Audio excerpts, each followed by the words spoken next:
Yeah, this is a good bull from Corey and Hurst.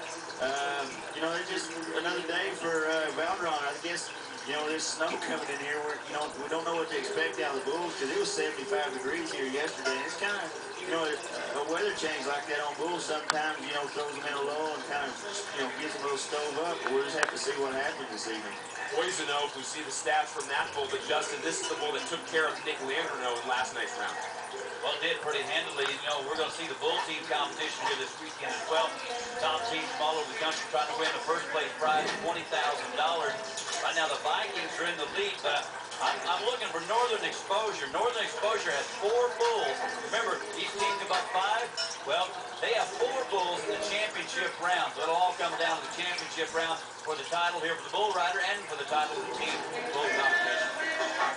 We should remind everyone who's joining in for the first time, if you watch this every week, you know this, but in terms of that bull team competition, Justin, usually the teams that have picked those good bulls, you're going to see most of their bulls go in the 4th championship round.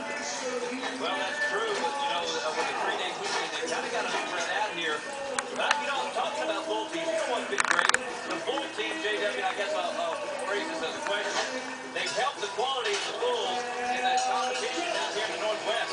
Well, yeah, just because they're such great bulls and everybody's putting teams together. You know, there's bulls from Texas, bulls from Oklahoma, and bulls from California that are all on the same team.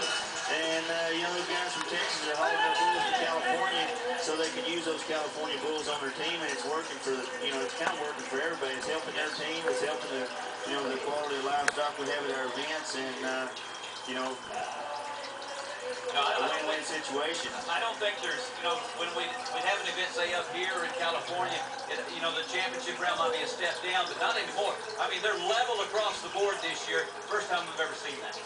Yeah, so far this year they've been pretty level. I mean, there's always that day that, you know, it get unlevel again, but as of right now, it's worked perfect.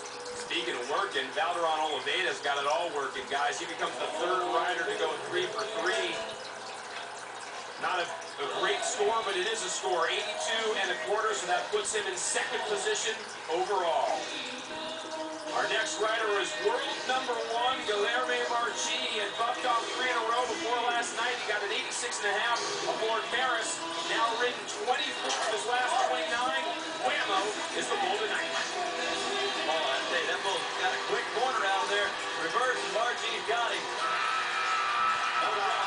The fact that that bull had him in a bind kind of slid off his rope and he bit around the corner. And Oliverie, I was up here panicking, but he wasn't. You know, he just kind of sits there and hangs on to him, grips it out, you know, for another round until the bull kind of spins back under him and catches up with him and makes it work. And that's why he's number 1 in the world. You watch how he gets off his rope. He's a little bit late. He don't panic. He just stays right in there and picks him back up when it goes the other direction and finishes strong. Now ridden 25 of his last 30.